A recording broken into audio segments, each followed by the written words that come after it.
안녕하세요. Can I first ask, how many of you consider yourselves first generation immigrant?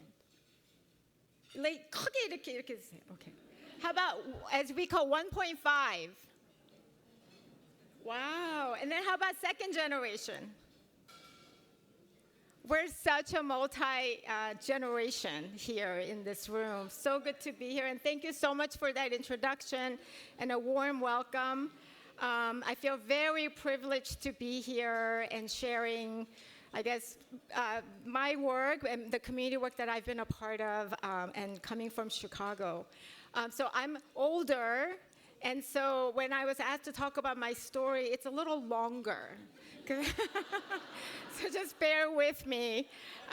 It's the last one too. So my story, like many of yours, is shaped by struggles, resilience, and the power of community.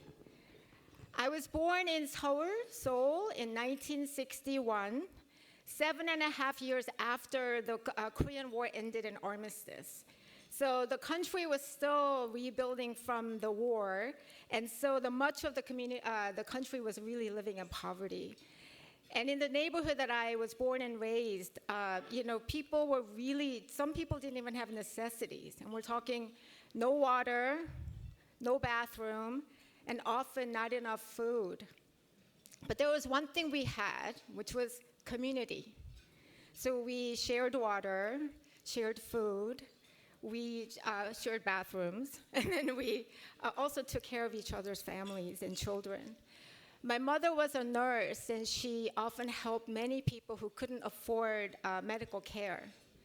And so I remember her sewing up people's cut on their arms at our house. And she would give shots to people, and then also she delivered babies. And also at this time, South Korea was under military dictatorship of Park Chung-hee. I know some of you definitely remember that. And there were curfews, there were no freedom of speech. So I remember my father, who was a journalist, would have secret meetings under ibu, like thick blanket, and really having people outside the house looking out for secret police. He lost his job because he refused to sign the loyalty oath to the president, who was increasingly controlling the media. So what is happening in Korea now is deeply, deeply troubling to have a president that is really trying to take the country back to those repressive days. So it was my father losing his job that led us to immigrate to the United States. I was 12 at the time, so I grew up basically as a translator and an advocate for our parents who spoke very little English. How many of you have done that? How many of you translate and help them go? See, there's just like hands at every single table. Like many first generations, and we heard, from Karen too about your parents, my parents worked in factories and doing manual labor. I mean, they were good jobs. I remember them saying, wow, minimum wage, but it's really good. It was much better pay than they were getting in Korea.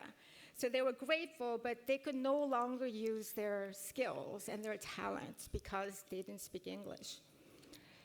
So as we were growing up, my parents always said, only if we could speak English. 영어를 좀 잘하면, right?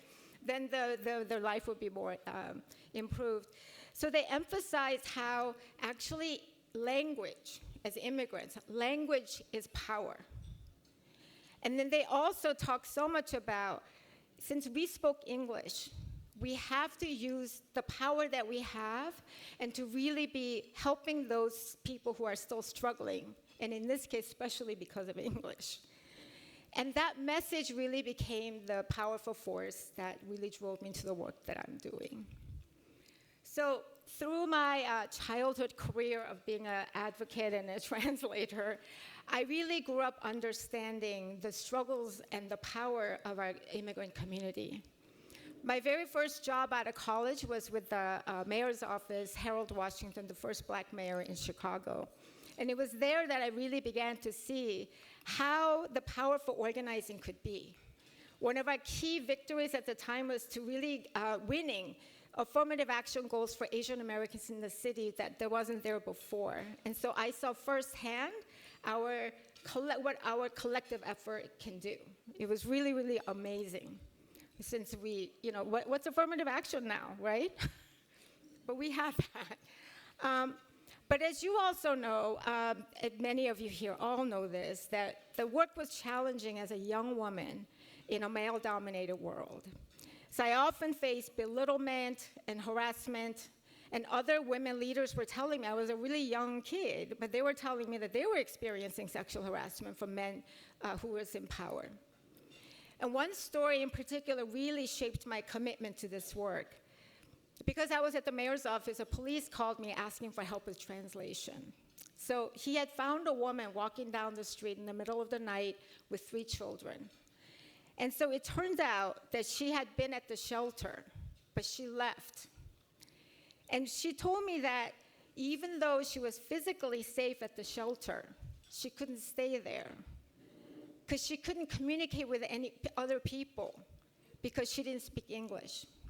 So she said to me, I'm going home because at least at home, at least I could scream at him and let out the anger that is suffocating me. So it's not just about our bodies, right? So her story and so many stories I heard of domestic violence and sexual assault really made me realize that we needed services in our own language provided by people who from our own culture. So in 1990, I helped start Kenwin, an organization, as you heard, serving survivors of domestic violence and sexual assault in Korean. And 34 years later, Kenwin is stronger than ever with the support of the Korean American Community Foundation. And now the service is offered in 2 additional Asian languages. Can I come? As I continued to do my work, I saw many intersections of systemic inequities.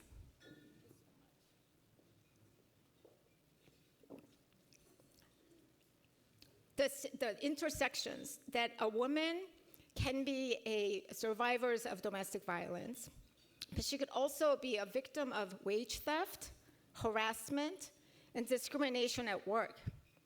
And so for undocumented people and people of color, obviously the struggles are even more intense. So for 11 years, not 7, I've been an executive director at the HANA Center.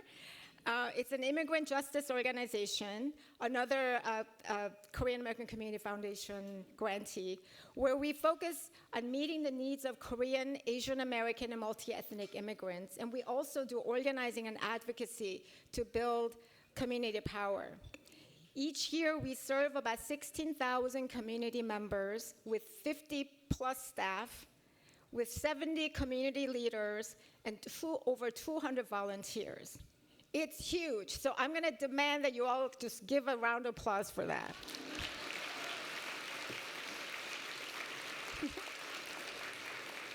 For those of us who do community work, that's a lot of work to serve 16,000 community members every single year. And we're part of the KACF network, along with Luncheon Center, who's also here with us today. Yeah. So we are a dynamic organization, a place where a multi-generation of leaders from high schoolers to seniors, learning, playing, and organizing to make systemic change. Like we won healthcare for undocumented people in Illinois. We also passed Teach Act, which requires all public schools in Illinois to teach a unit of Asian American history. Both of these policies are the first in the United States.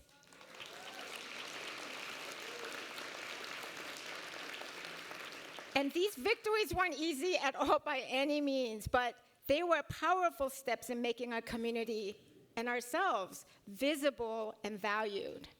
And we achieved them because we worked together. And I just want to also take a moment to say a critical factor in how we're able to do our work is funding. We're a nonprofit organization, so we have to raise every single dollar every single year. So in the case of HANA Center, we have to raise $1 million a year every year. It's a lot of work. And a key partner in doing that work is a foundation, like the Korean American Community Foundation. And it's and to really, what's amazing about KACF is that they provide essential services and support for Korean and Asian American communities.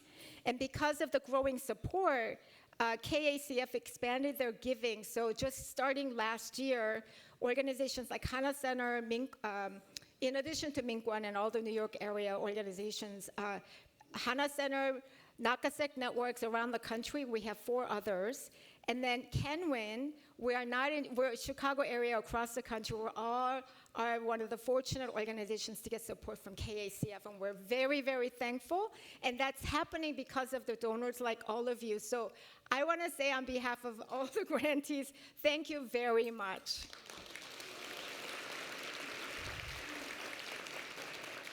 And as we heard from Karen, such a critical statistics, and you have to really know that less than 1% of the billions of dollars of philanthropic giving goes to support Asian American organizations, and less than 2% to women. And we are all here as Korean Asian American women in this room, and we must remember that. So to have our own community organization that provides 100% of giving to us, it's unbelievable. It's huge. And it's all of you that's really making all that possible. So thank you again. So, I've worked at many years in government, policy organizations, and institutions, like foundations. I also worked at foundation too. But it's really worked with the Korean Asian American community that gave me a sense of home. Especially after your parents pass away, it just means so much more. It is our community that has cared for me, healed me, and grounded me. It has taught me what I know, has shaped my beliefs, and given me the confidence to stand up against injustice, whether it's white supremacy, patriarchy, and any forms of oppression that marginalizes our community and our people. And let me tell you, it's the women in the communities, especially the generations of ajummas, that power me. So I'm always ready to say, no, do not mess with me.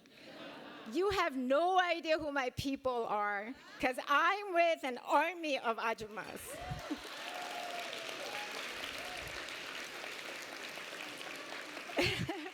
And you are all here today because you're building something powerful, community. You've come to share yourselves, your time, your talent, and of course your resources too. So can we take a moment here and you all turn to each other and say, I see you, I got you. Can we do that together? I see you, I got you.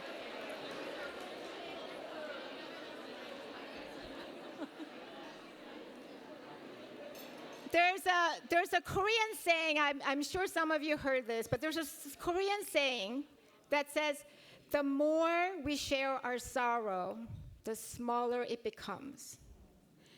The more joy we share, the bigger it comes. So let's always remember that we have each other. We are not navigating this world alone. We have community that we belong to, that we support and get supported from, and we experience joy with. And knowing that we could do anything, we could bring about real lasting change, because we're badass women. We are ajummas. So thank you very much. Thank you.